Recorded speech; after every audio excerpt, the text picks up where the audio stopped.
Duncan Keith! Duncan Keith! Duncan Keith!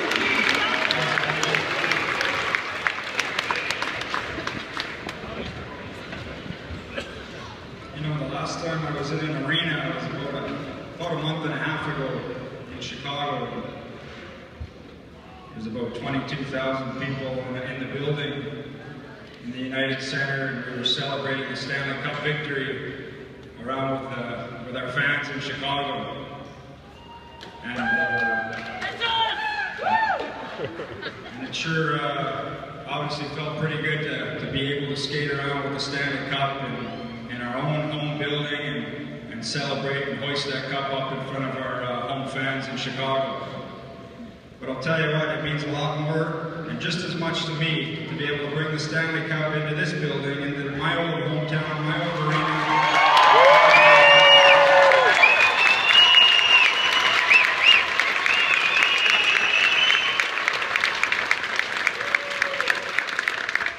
You know, I started to wonder, what am I going to say, and what am I going to talk about? You know, it's not easy. You know, I don't say a whole lot of speeches. I try to keep my interviews with the media short after games. I started wondering. I was wondering where my old classmate and good buddy Val Strain was, where I could copy his notes and copy them and cheat off of him a little bit to figure out what I'd say. My dad always did say to us kids when we were growing up, if you can't win fair, cheat. I don't recommend that, but I know there's been a lot already said as far as about drive, determination, and things like that on what you have to do to make the NHL and be in the NHL and all that. And I get asked a lot, you know, what's it like to play in the NHL? It's a lot of fun, obviously. And I always tell them I'm living a dream. I really am. Getting to being sold out arenas across the whole continent, North America and Canada. It takes us to Europe sometimes. So it's been a lot of fun. I hope I can keep it going, keep representing this town as best as I can, and hopefully keep on winning some more Stanley Cups. I still have a few more years, hopefully, here. I got a few more years, so I'm not, the plan isn't to end at 3. We want to keep going and keep winning more Stanley Cups in Chicago.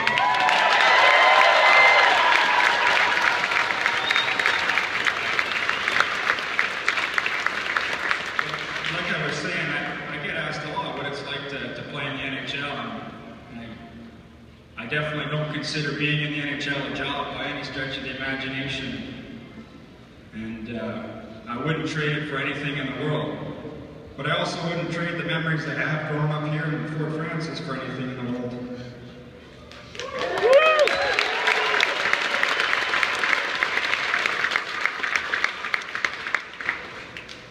I remember just like yesterday, you know, playing in this old arena, watching the Fort Frances Muskies, the high school team, going on road trips with the Tuckers and Larry Patricks and all my teammates. Hanging out outside St. Francis Elementary School, playing on Monkey Bars with all my friends, Sarah Noonan, Leal. You know, there's a lot of people I should be apologizing to at the same time, especially my old neighborhood in Shevlin there. I don't know if you had any little kids knocking on the doors and go and answer the door and nobody was there. We used to play that game, Knock Knock Ginger. If I knocked on your door, I'm sorry. If I could, you know, give any a little bit of advice to the young kids in attendance today, or hockey players, or not even hockey in general, but just life in general, I think there's one main thing that, you know, I think that I've always tried to do for myself. I know it might sound cliche a little bit, but you really just have to believe in yourself. There's going to be a lot of people that might be better than you,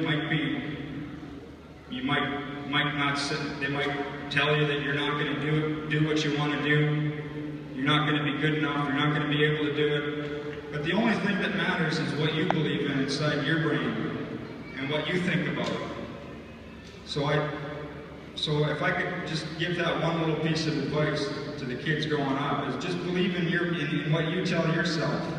Whether it's positive, that's what it needs to be. Just be positive in your own brain, and that can go a long way. And the next thing you know, maybe you guys are the next hockey player to bring the cup back here to Fort Francis, and I'll be sitting in the crowd cheering you on.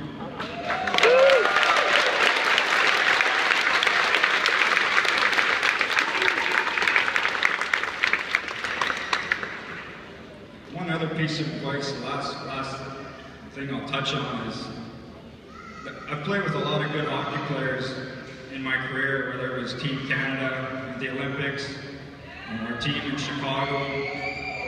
And the one thing I've always took note of is I always tried to watch the other guys who I thought were some of the better players. And the one thing that they always had in common that I found out pretty quick was they were always the hardest working guys on the team. And you might wonder, you might think that the kid, Sidney Crosby playing with him at the Olympics is just so talented, he's just God-given ability. But if you saw what he did behind the scenes and how hard he trained and how hard he worked, you'd realize that, yes, he's born with a certain amount of talent, but it's what he did when nobody was watching to put that talent into what he is now.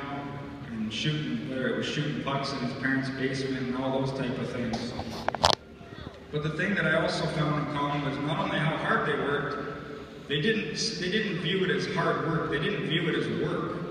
That's something that they enjoyed, it was a passion of theirs.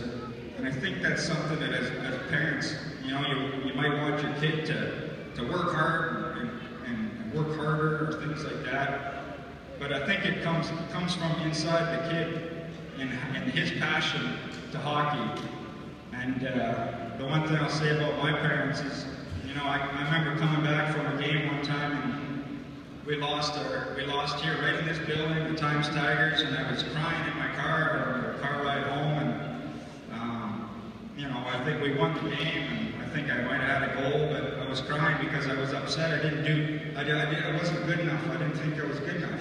And the one thing my dad, by the end of that car ride, he made me feel like I played the best game of my life.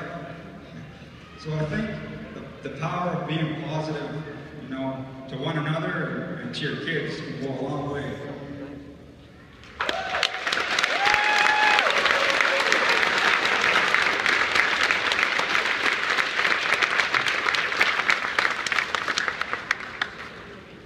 Lastly, I want to thank all you guys for coming out here and celebrating. I know people have driven a long way. A lot of friends have come in from out of town and taken their time out of their summer to be here with myself and my family. And I just really appreciate on behalf of my family that you guys came out here today to celebrate the Stanley Cup, coming back to Fort Francis. And a personal thank you to Sarah Noonan for the kind words. She kept it in line pretty good there. She could have probably said a few other things that would have embarrassed me, so thank you for. And but let's enjoy the day. And thanks again, guys, for coming out. And I'm looking forward to coming back here one day and seeing the next kid who comes here with the Stanley Cup.